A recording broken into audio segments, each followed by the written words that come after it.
Welcome back to another race breakdown, and today we're going to look at Sha'Carri Richardson's 200-meter run at the Botswana Continental Tour. This was her second meet of the year and her first before she made her Diamond League debut in the Doha 100-meter race. Get a look there at Richardson, who's going to be running in lane 5. She has a personal best of 22.00.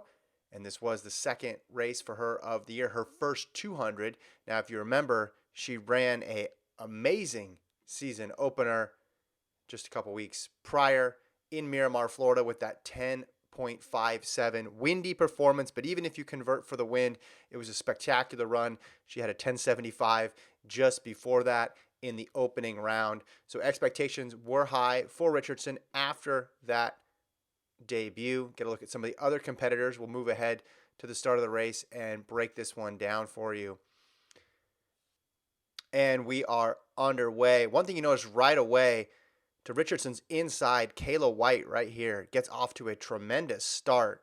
Let's run back that first 30 or 40 meters. So she is out of the blocks quickly and starts to make inroads on Richardson to her outside, and she's going to continue that momentum around the bend into the straightaway. Richardson, though, still in really good position here coming off of the curve.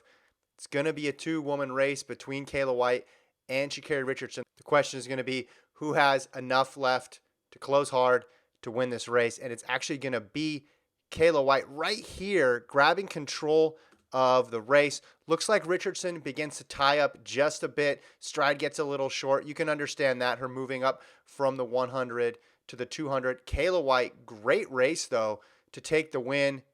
22.39 on the clock for her.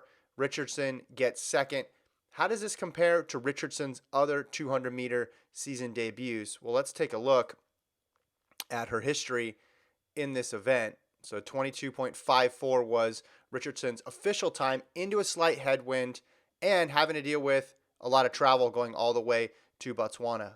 We go back to 2022.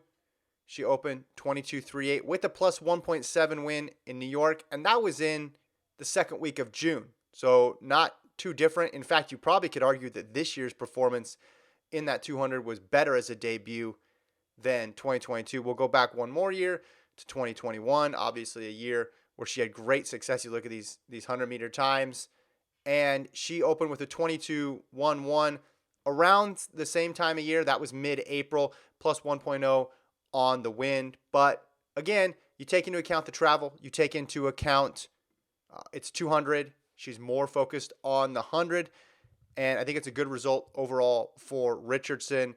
Where we're going to see the true test is that's Doha 100. That's not correct. Desiree Bryant was not the winner of the race. It was Kayla White. But where we're going to see the true test is Richardson in the 100 in Doha, going against top flight competition like Shericka Jackson, who's a world championship and Olympic medalist, reigning gold medalist in the 200. That's where the true test is going to be. I feel like this was a little bit of a rust buster for Richardson, dealing with the travel, dealing with the 200-meter distance. And credit to Kayla White for getting the win. And this sets up an interesting next couple months as we head into the U.S. Championships. Get a look there at the times. Kayla White, 22.38. Richardson, 22.54. That's it for this edition of the Race Breakdown. Be sure to subscribe to the FloTrack YouTube page for more. We'll talk to you guys next time.